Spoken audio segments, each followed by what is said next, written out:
Broadcasting System takes pleasure in bringing you the 12th in its series of weekly broadcasts featuring Orson Welles and the Mercury Theater on the air. Tonight, Broadway's and radio's most celebrated theatrical producing company brings to life the best-loved character in detective fiction, the immortal Sherlock Holmes. The play is Orson Welles' own adaptation for radio of William Gillette's enduring melodrama based on the famous stories by Sir Arthur Conan Doyle. Before the performance begins, here is the director of the Mercury Theater, the star and producer of these unique broadcasts, Orson Welles. Good evening. Well, tonight it's back to Baker Street. Back to that unlikely London of the 19th century where high adventure awaits all who would seek it, in a hansom cab or under a gas lamp in an Inverness cape. For tonight we pay tribute to the most wonderful member of that most wonderful world, a gentleman who never lived and who will never die. There are only a few of them, these permanent profiles, everlasting silhouettes on the edge of the world. There is first the little hunchback with a slapstick whose hooked nose is shaped like his cap. There is now and always will be the penguin-footed hobo in the derby and the baggy pants, and the small boy with a wooden head, and the long rusty knight on horseback, and the fat knight who could only procure a charge on foot. There is also the tall gentleman with a hawk's face, and the underslung pipe, and the fore and aft cap. We'd know them anywhere and call them easily by name.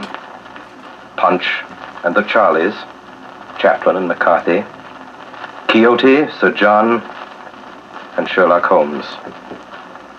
Now, irrelevant as this may seem, we of the Mercury Theater are very much occupied these days with rehearsals for a revival of a fine old American farce. A lot of you will remember, if only for its lovely title, which is Too Much Johnson.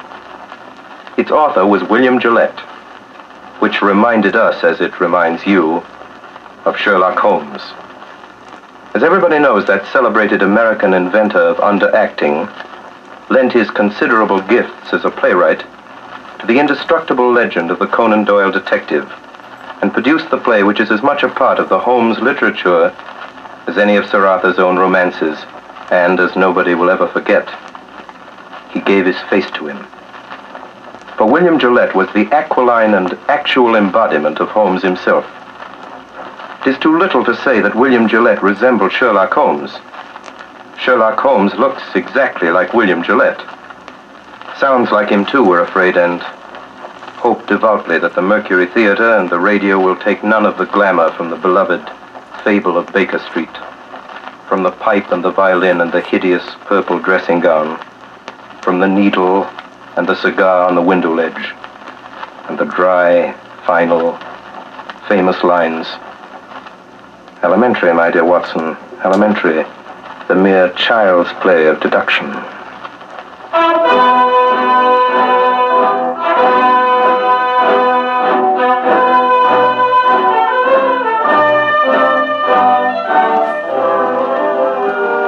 My name is Watson. I am a doctor. It was in the year 1880 that Holmes and I were introduced by a mutual acquaintance. At the time, we were both looking for a lodging that would suit our moderate means. This we found on the second floor of a house at 221B Baker Street, and it was during the years that we occupied these chambers together that Holmes established his unique international reputation as a consulting detective. During that time, I was privileged to be his daily companion, and I have done my modest share in giving to the world an account of some of his most famous cases. Most famous of these are the ones of which I have written under the names of The Speckled Band, Sign of Thor, Hound of the Baskervilles, and A Study in Scarlet.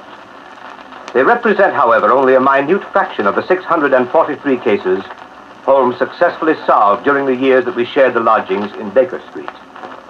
Other cases I hope one day to give to the world include the Tarleton murders, the sudden death of Cardinal Tosca, the adventure of Ricoletti of the Clubfoot and his abominable wife, the case of Mrs. Farintosh, the circus belle, and the case of the royal family of Scandinavia. Each illustrate in their own way the remarkable genius of my friend Sherlock Holmes. Since my marriage 3 years ago, Holmes has continued to occupy the Baker Street lodgings by himself. And here almost every afternoon when my work in the office is finished, I'm in the habit of calling on him. The sitting room as you go in is exactly as it has been for the past 13 years. The worn bearskin rug, the huge sofa, covered with faded chintz, the mantelpiece cluttered with miscellaneous objects, unanswered letters and piles of loose tobacco. On one side of the fireplace, in a deep armchair, his pipe curling forth slow wreaths of acrid tobacco, draped in his hideous purple dressing gown, sits Sherlock Holmes with his violin under his chin.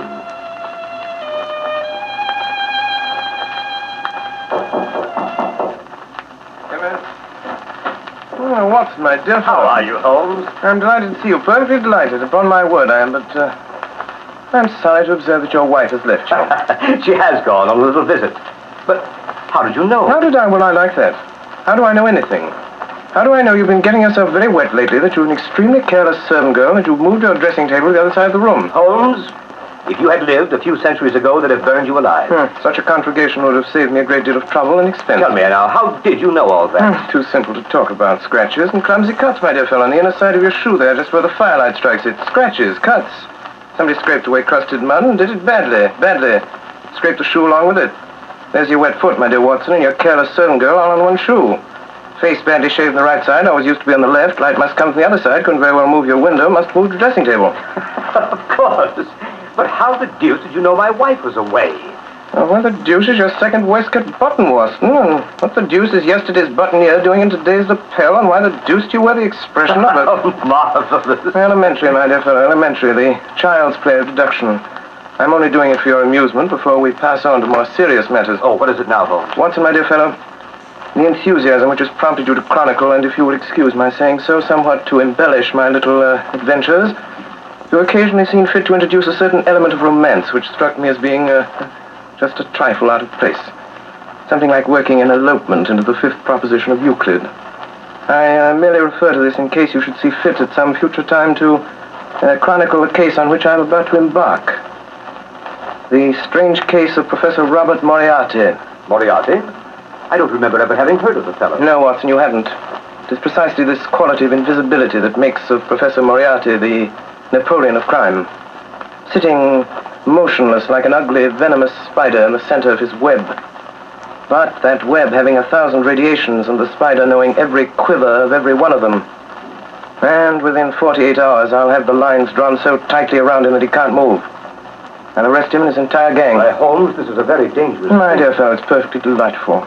My whole life is spent in a series of frantic endeavors to escape from the dreary commonplaces of existence. For a brief period, I escape. Congratulate me. The day before yesterday, I received in this room the visit of a certain foreign nobleman who has recently inherited a very considerable title and who is about to be married. Seems that this titled gentleman was so indiscreet as to fall in love with a young English lady by the name of Faulkner, socially his inferior, and to make her a promise of marriage. Later, at his family's insistence, the thing was broken off, and the young lady died shortly after with a broken heart, leaving behind a sister. Also, considerable evidence in the form of letters, photographs, and jewelry with inscriptions. These the sister kept. These, together with the sister, are now being held in a house in St. John's Wood by a pair of blackmailers who go by the name of Chetwood. So far as you see, my dear Watson, a fairly ordinary case of blackmail, hardly worth my attention. Last night, on my inspection, a certain element revealed itself which renders the case far more important than I had expected. And that element was... Professor Moriarty. Come in. Beg pardon, Mr. Holmes. Yes, Billy, what is it? Gentleman to see you by the name of Foreman. Show him in, Billy. Show him in. Yes, Mr. Holmes. Come in, Mr. Foreman. Good evening, Foreman. Good evening, Mr. Holmes. Watson, this is Inspector Foreman. Since the day before yesterday, he occupies the position of butler under the name of Judson in the home of Mr. and Mrs. Chetwood, blackmailers of St. John's Wood. Well, Foreman, any news? Yes, sir. This morning, a little after 9, Chetwood and his wife drove away in a four-wheeler. They returned about 11. Bassett was with them. You know him, though? Yes. When I last had the occasion to meet Mr. Bassett, he got 2 years for safecracking. Go on, Foreman. Well, they took this man Bassett into the library. I got a look at him from the outside. And there he was opening up the safe where they'd been keeping the letters. Go on. In the end, when they got the safe open, it was empty. The letters were gone. It seems like the Faulkner girl got them back somehow. That got them pretty excited. Bassett went out to send a telegram. Have you got a copy of it? Yes. Here it is, sir. It's in code. Moriarty. I thought so, Watson. This case is taking a most promising turn. Foreman, you return at once to the house at St. John's Wood. Within 10 minutes, I shall be there myself. If I remember correctly, the kitchen is immediately below the drawing room. Yes. When I knock over a chair in the drawing room, you will overturn a lamp in the kitchen, scatter smoke balls, and give an alarm of fire. All other instructions remain unchanged. Very good, sir. Hurry, Foreman. Yes, Mr. Holmes. Well, my dear Watson, begins to look like a most interesting evening.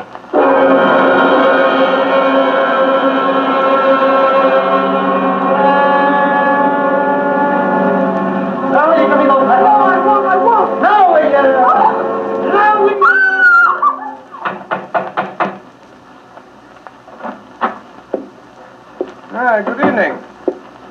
My name is Sherlock Holmes. Whom did you wish to see, Mr. Holmes? Oh, thank you so much, Mr. Chetwood. I had myself announced by the butler on my way up. Butler? I didn't. Oh, very well. Oh, here he is. Yes, Judson. Miss Faulkner begs Mr. Holmes to excuse her. She is not well enough to see anyone this evening. Will you please hand this card to Miss Faulkner and say that I beg your pardon, Mr. Holmes, but it's quite useless, really. Oh, I'm so sorry to hear it. Yes, Miss Faulkner is, I regret to say, quite an invalid. She is unable to see anyone. Her health is so poor. Has it ever occurred to you, Mr. Chetwood, that she might be confined to the house too much? How does that concern you? It doesn't. I simply make the suggestion. Might like to think it over. What's your butler's name? Judson, sir. Very well, Judson. Go on, take my card up. Very good, sir. Well, this is really too good. Why, of course, you can take up your card or your note or whatever it is if you wish it so much. I was only trying to save you the trouble. Thanks. It's hardly any trouble at all to send up a card. You know, Mr. Holmes, you interest me very much. Oh, really? On my word, yes. We've all heard of your wonderful methods, the astonishing manner in which you gain information from the most trifling details. Now, I dare say in this brief moment or two, you've discovered any number of things about me. Nothing of consequence, Mr. Chetwood. I hardly more than asked myself why you were so distressed to see me at this particular moment, and what there can possibly be about the safe in the lower part of that desk to cause you such painful anxiety. Very good. Very good indeed. If those things were only true now, I'd be wonderfully impressed. It would be absolutely remarkable. Excuse me, sir. Judson. A message for you, Mr. Chetwood. You'll excuse me, I trust. It's from, Miss Faulkner. Well, really, she begs to be allowed to see you, Mr. Holmes. She absolutely implores it. Well, I suppose I shall have to give way. Judson, ask Miss Faulkner to come down to the drawing room. Say that Mr. Holmes is waiting to see her. Very good, sir. Quite remarkable, upon my soul. May I ask, if it's not an impertinent question, what message you sent up that could so have aroused Miss Faulkner's desire to come down? Merely if that she wasn't down here in 5 minutes, I'd go up. Oh, that was it. Yes, quite so. And unless I'm greatly mistaken, I hear the young lady on the stairs. In which case she has a minute and a half to spare. Alice, that is Miss Faulkner. Let me introduce Mr. Sherlock Holmes. Mr. Holmes, Miss Faulkner. I'm really most charmed to meet you. Although it does look as if you'd made me come down in spite of myself, doesn't it? I thank you very much indeed for consenting to see me, Miss Faulkner, but regret to observe that you were put to the trouble of making such a very rapid change of dress. Oh, yes. I did hurry a trifle, I confess.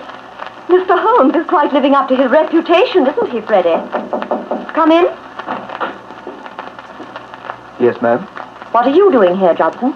I beg pardon, ma'am. I was answering the bell. What bell? The drawing room bell, sir. What do you mean, you blockhead? No one rang the bell? I'm quite sure it was rung, sir. Well, I tell you it did not ring. Your butler is right, Mr. Chetwood. The bell did ring. How do you know? I rang it. What do you want? I want to send my card to the real Miss Faulkner. The real? I said the real Miss Faulkner. Judson. Yes, sir. Holmes, what right have you to ring for servants and give orders in my house? What right have you to prevent my cards from reaching their destination? And how does it happen that you and this woman are resorting to trickery and deceit to prevent me from seeing Alice Faulkner? Through some trifling oversight, Judson, neither of the cards I handed to him has been delivered. Kindly see that this error does not occur again. My orders, sir? You have orders.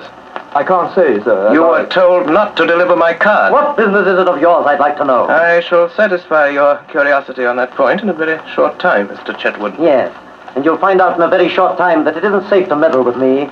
It wouldn't be any trouble at all for me to throw you out into the street. Possibly not, but trouble would swiftly follow such an experiment on your part. It's a cursed lucky thing for you I'm not armed. Yes, well, Miss Faulkner comes down, you go and arm yourself. Arm myself? I'll call the police. What's more, I'll do it now. Oh, no, you will not do it now. You will remain where you are until the lady I came here to see has entered this room. What makes you so sure of that? Because you will prefer to avoid an investigation of your suspicious conduct, Mr. James Larrabee. Larrabee? That is the name under which you are known to Scotland Yard, I believe, Mr. Chetwood. This lady here is your wife. It's to you, Judson. You will either deliver that card to Miss Faulkner at once or sleep in the police station tonight. It's a matter of small consequence to me, which you do. Shall I go, sir? Go on. Take up the card. It makes no difference to me. A short time since, Larrabee, you displayed an acute anxiety to leave the room. Pray do not let me detain you or your wife any longer. Take it you prefer to remain while I talk to Miss Faulkner? We do, Mr. Holmes. Ah, at last, Miss Faulkner. This is Mr. Holmes. Yes, You wish to see me? very much indeed, Miss Faulkner, but I'm sorry to see that you are far from well. Oh, no, No? Beg your pardon. What does this mark mean? Oh, nothing. Nothing? No. And the mark here on your neck, plainly showing the clutch of a man's fingers, does that mean nothing also? It occurs to me that I should like to have an explanation of this. Possibly you can furnish one, Mr. Larrabee. How should I know? It seems to have occurred in your own house. What if it did? You'd better understand that it isn't healthy for you or anyone else to interfere with my business. Ah, that is your business. We have that much at least. Pray be seated, Miss Faulkner. I don't know who you are, Mr. Holmes, or why you are here. I shall be very glad indeed to explain. My business is this. I've been consulted as to the possibility of obtaining from you certain letters addressed to your sister, which are supposed to be in your possession. I cannot give up my sister's letters, Mr. Holmes. There are other things besides revenge. There is punishment. Believe me, Miss Faulkner. There is nothing more to say. Good night, Mr. Holmes. But my dear Miss Faulkner... Oh, I'm so sorry. How clumsy of me to turn over this chair. Fire! Fire! Oh, help! Oh, what's that? What's that? What is What's going on in your house here? Fire there! The lamp, sir! Lamp? The lamp for the kitchen, sir. It fell off the table and everything down there is blazing, sir. Quick, sir, come down. Come on. Don't alarm yourself, Miss Faulkner. There is no fire. No fire. The smoke was all arranged for. Arranged for? What does it mean, Mr. Holmes? It means this, Miss Faulkner. It means that I wanted a package of letters, Miss Faulkner, and that by following your eyes just now, when you thought there was a fire, I discovered that you had hidden them in the upholstery of this chair. Yes. Quite elementary, as you see. And now that they're in my possession, there seems to be no reason for me to remain any longer in this house. Good night, Miss Faulkner. Miss Faulkner. Yes. I can't take them, Miss Faulkner. These letters belong to you. I find that I cannot keep them unless you can possibly change your mind and let me have them of your own free will. I do suppose you could. I will therefore return them to you and, there's our friend Mr. Larrabee returning from the fire. So, you've got the letters, have you? Now I suppose we're going to see you walk out of the house with them. On the contrary, you're going to see me return them to their rightful owner. Miss Faulkner, here are your letters. Should you ever change your mind and be so generous, so forgiving as to wish to return these letters to the one who wrote them, you have my address. In any event, rest assured there will be no more cruelty, no more persecution in this house. Thank you, Mr. Holmes. You are perfectly safe with your property, Miss Faulkner, for I shall so arrange it that your faintest cry of distress will be heard. And if that cry is heard, it will be very unfortunate for those who are responsible. As for you, Mr. Larrabee, and you, Madame, I beg you to understand that you continue your persecution of that young lady at your peril. Good night. Miss Faulkner. Come here, Miss Faulkner. Now, are you going to give me those letters? No, never. Are you going to give me those letters? No, then. Be careful, Jim. You shut up. Now then, Miss Faulkner, do you give me those letters or do I break your arm? What's that? Someone knocked on the door. No, it was on that side. Did you call, madam? I think someone knocked, Judson. I'll see, madam.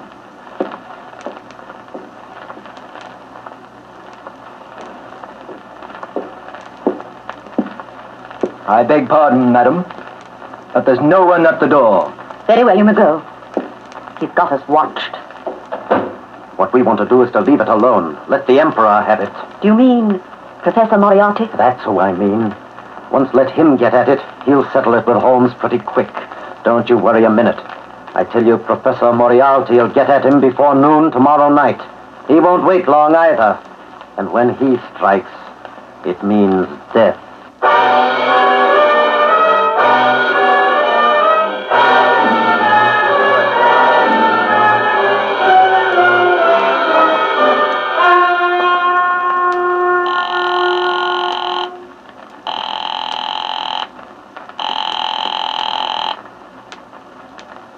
Number?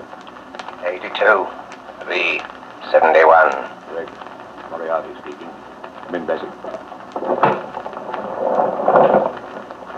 Any report? Come in, Manning. The whole thing was a trap, set and baited by an expert. And Manning? Manning has disappeared. Disappeared. Sherlock Holmes again. And now this Larrabee job. He's in on that too. And that's where he's made his mistake. Mr. Holmes is playing rather a dangerous game, Bassett. Inspector Wilson tried it 7 years ago. Wilson is dead. 2 years later, Henderson took it up. We haven't heard anything of Henderson lately, eh? Not a thing, sir. We'll see about that. This Holmes is rather a talented man. He doesn't realize there isn't a street in London that'll be safe for him if I whisper his name to Craig. I might even make him a little call myself, just for the satisfaction of it. Just for the satisfaction of it. Baker Street, isn't it, this place? Baker Street, eh? Baker Street, sir. We could make it safe. We could make it absolutely safe for 3 streets in every direction. Yes, sir, but we could. We've done it over and over again elsewhere. Police decoy, men in every doorway. Do this tonight in Baker Street. 9 o'clock, call his attendants out on one pretext or another and keep them out. You understand? I'll see this Sherlock Holmes myself. I'll give him a chance for his life. That's it. Yes, sir. Notify the Lascar that I may require the gas chamber at Stepney tomorrow night. And have Craig in there at 10:15 with his crew. Tell Larrabee I shall want him to write a letter to Mr. Sherlock Holmes, which I shall dictate. Meet me here at 7. And that's it. Place your men at 9 tonight for Sherlock Holmes' house in Baker Street. You still go there yourself, sir? I will still go there myself. At this meeting tomorrow night, sir, to get him in the gas chamber. If I fail to kill him in Baker Street, you'll have him in Swandam Lane. Either way, I have him, Bassett. 2 strings to our bow. 2 strings, eh, Bassett?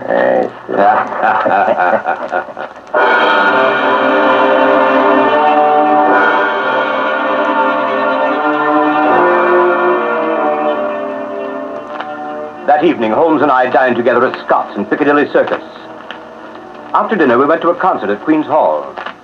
I can still see him on this particular night of the Moriarty case, well knowing that his life was in peril, sitting beside me in the stalls, wrapped in the most perfect happiness, listening to Sarasate play the violin, gently waving his long, thin fingers in time to the music.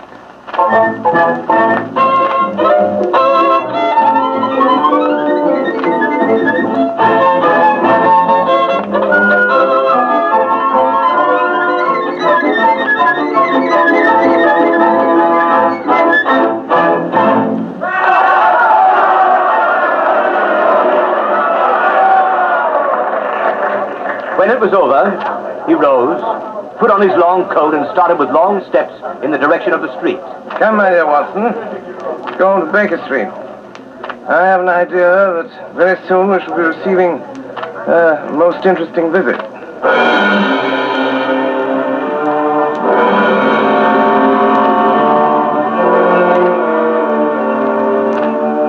In front of Queen's Hall, we hailed a hansom, and as we came down Baker Street, we could see that the light was burning on the 2nd floor of 221B. We went up the dark, narrow stairs.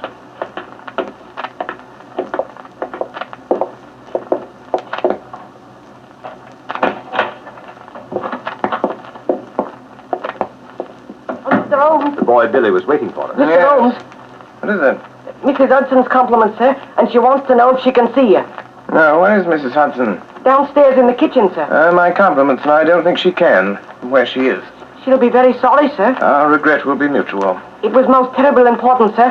Being as she wants to know what you'll have for breakfast in the morning. The same. Same as when, sir? This morning. But you didn't have nothing, sir. You wasn't here. I won't be here tomorrow. Yes, sir. Was that all, sir? Quite so. Yes, sir. Thank you, sir. Oh, Mr. Holmes, here's a letter for you, sir, on the table. Delivered 10 minutes ago. Well, read it, Watson. There's a good fellow. I put on my dressing gown. Yes. Dear sir. The bus addresses me. Why, James Larrabee. And what has James to say this evening? Dear sir. I hope he won't say that again. I have the honor to inform you that Miss Faulkner has changed her mind regarding the letters, etc., which you wish to obtain, and has decided to dispose of them for a monetary consideration. If you wish to negotiate, will you be at 9 o'clock at the Guards' Monument at the foot of Waterloo Place? You will see a four-wheeler with wooden shutters to the windows. If you have the cab followed or try any other underhand trick, you won't get what you want. Let me know your decisions. Yours truly, James Larrabee. Mine truly. Well, later perhaps. What does the fellow mean? Fellow means to sell me a base imitation for a large sum of money of certain letters that he does not possess. I shall probably buy them from him. Now, see if I have the points. Tonight, 11 o'clock, Guards Monument, cab with wooden shutters, no one to come with me, no one to follow. Or I don't get what I want. Quite right. But this cab with the wooden shutters? Merely a little device to keep me from seeing where they're taking me. Billy. Yes, sir. Give this to the man. It was a woman, sir. Young or old? Looked quite young, sir. Handsome? Four-wheeler, sir. Seen the driver before? Yes, sir, but I can't think where. Hand this to the lady, apologize for the delay, and look at the driver again. Yes, sir. But, my dear Holmes, you didn't say you would go. But I certainly But did. this fellow means mischief. This fellow means the same. I beg pardon, sir. A message come over from the chemist on the corner to say a man has been hit by a bus. Looks like his legs broke. And would Dr. Watson kindly step over and help till the ambulance Oh, you comes? certainly are. Go at once. I'll be back in a minute, Holmes. Billy, Yes, sir. who brought that message? Boy from the chemist, sir. Yes, of course, but which boy? Must have been a new one, sir. I ain't seen him before. Billy, get downstairs quickly. Look out for the doctor. The boy's gone. There's a man with him. It means mischief. Let me know. Don't stop to come up. Ring the doorbell. I'll hear it. Ring it loud. Yes, sir.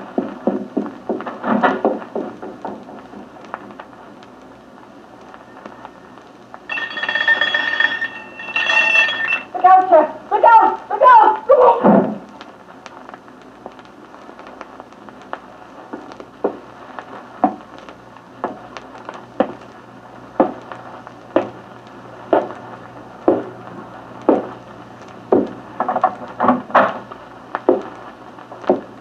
Dangerous habit, Mr. Holmes, to finger loaded firearms in the pocket of one's dressing gown. I give you my word, Professor Moriarty. You'll be taken from here to the hospital if you keep your hand behind you like that. That's better.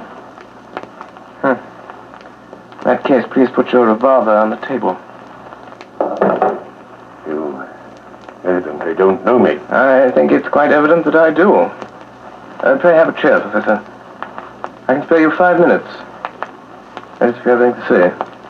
Careful. What are you about to do, Professor Moriarty? Look at my watch. I'll tell you when your 5 minutes is up.